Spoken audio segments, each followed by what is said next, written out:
कहते हैं ना, एक बात सामने आती है कि एक बार उन्हें बादशाह के दरबार में बुलाया गया, तो उन्होंने कहा कि भाई मैं वहां क्यों जाऊंगा। कहा अरे राजा के पास चलिए आप। उन्होंने कहा भाई देखो, हमारे तो एक ही राजा है और राम है, राम के अलावा हम किसी को राजा नहीं मानते हैं।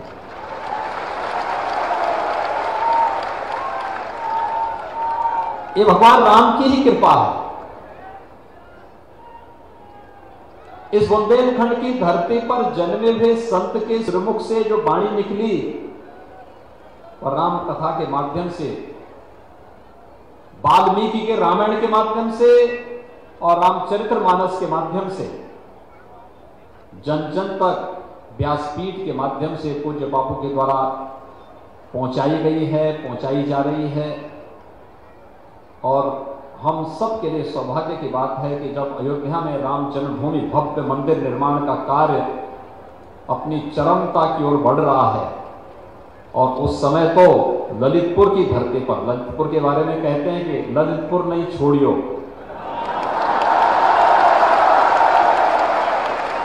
और आज बापू की कथा ललितपुर में ही विश्राम ले रही है। मतलब साफ है, भगवान राम का भव्य मंदिर का निर्माण बहुत शीघ्र होने वाला है। लेकिन उसके अनुरूप हमें बनना होगा। राम राज्य का मतलब, भगवान राम के भव्य मंदिर का मतलब भगवान राम के अनुरूप राष्ट्र का मंदिर, जहां किसी के साथ कोई भेदभाव न हो, जहां किसी के सामने अभाव न हो, जहां किसी के सामने किसी भी प्रकार की कोई भी बुराई के लिए कोई स्थान न हो, ऐसी आदर्श व्यवस्था शासन केवल सहयोग कर सकता है, लेकिन समाज जब उसकी अगुवाई करेगा तो ऐसी आदर्श व्यवस्था भी भारत के अंदर वर्तमान में बन रही है। भाइयों बहनों, गरीबों के लिए मकान बन जाना, गरीबों के लिए स्वास्थ्य की सुविधाओं का हो जाना, इस सदी की सबसे बड़ी महामारी के दौरान फ्री में टेस्ट, फ्री में उपचार, फ्री में वैक्सीन और फ्री में हर गरीब के लिए राशन की व्यवस्था भी तो सरकार के द्वारा की गई है। यही तो राम राज्य है। कोई भेदभाव तो नहीं हुआ ना। और बुंदेलखंड की तो जो सबसे बड़ी समस्या थी, मैं कल से आया हूं बुंदेलखंड में, और मैं एक कार्य को देख रहा हूं जो बुंदेलखंड के लिए प्रधानमंत्री मोदी जी ने एक देखा था कि जो बुंदेलखंड की जनता जिसके लिए हमेशा तरसती थी, एक सपना देखती थी कि क्या कभी हमारे घर में भी पानी आ पाएगा, आज तो हर घर नल जल के माध्यम, हर घर जल के माध्यम से वो साकार हो रही है। कितना युद्ध स्तर पर कार्य प्रारंभ हो रहा है।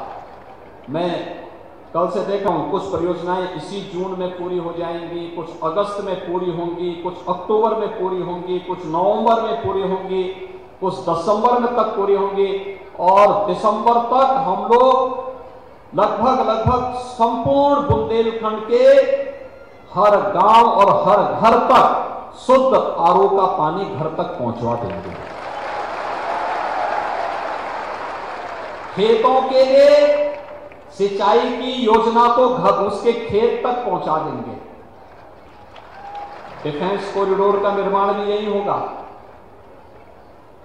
यानी एक तरफ आपके खेत में फसलें लहलाएंगी और दूसरी तरफ यहां का नौजवान भारत की सीमा पर तोप लेकर के जाएगा, वह तोप भी यहीं की बनी होगी, बुंदेलखंड में बनी होगी।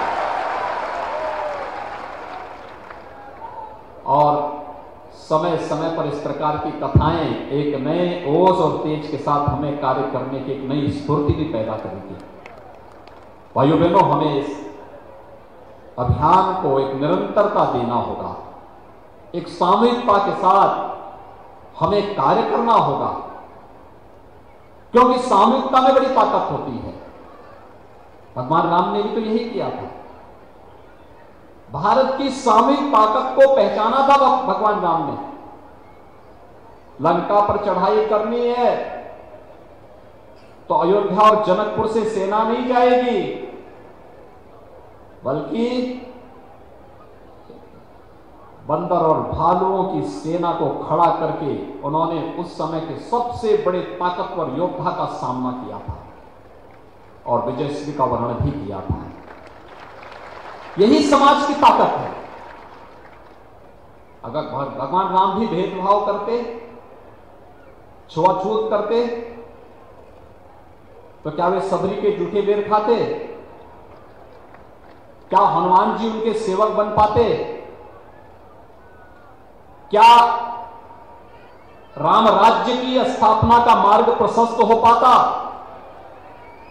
राम राज्य की स्थापना का मार्ग तब प्रशस्त होगा जब एक स्वर से 135 करोड़ का भारत बोलेगा, और एक स्वर से जब बोलेगा, एक स्वर से चलेगा, तो राम राज्य की परिकल्पना का मार्ग प्रशस्त होगा। और राम राज्य के इस मार्ग का प्रशस्त करने का कार्य वर्तमान में भारत के अंदर हो रहा है। बिना भेदभाव के शासन की योजनाओं को मिल रहा है, हर एक को सुरक्षा मिल रही है, हर एक को हर प्रकार की सुविधा बिना भेदभाव के उपलब्ध करवाने का कार्य भी हो रहा है।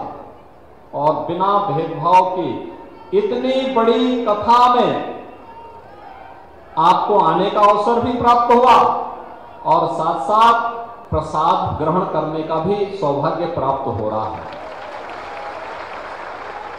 एक साथ सब कुछ है और इसलिए आप सब सौभाग्यशाली हैं।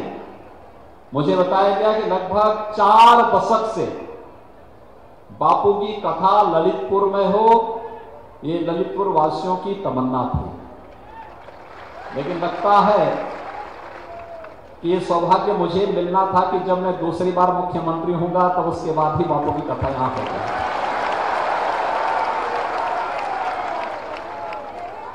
और इसीलिए आपने यहां पर कथा के पूर्णाहुति पर, राम कथा ज्ञान यज्ञ है ये, इस ज्ञान यज्ञ की पूर्णाहुति पर मुझे आप सबके बीच में आने का सौभाग्य प्राप्त हुआ है। मैं बापू का अभिनंदन करता हूं बुंदेलखंड वासियों की ओर से, क्योंकि इस कथा के माध्यम से बुंदेलखंड के प्रत्येक गांव और प्रत्येक जन तक प्रभु राम की वाणी का संदेश पहुंचा है, व्यासपीठ का संदेश पहुंचा है। लोग आए हैं, बुंदेलखंड के अलग अलग जनपदों से लोग मुझे दिखाई दे रहे हैं, तो सभी आए हैं। और वैसे बापू की कथा होती है तो पूरा देश उमड़ता है, पूरा देश आता है। तो यहां पर बुंदेलखंड के आनंद प्राप्त होने के साथ साथ फल भी प्राप्त हो, इस कामना के साथ मैं अपनी वाणी को यहीं पर विराम देता हूं। जय जय श्री राम।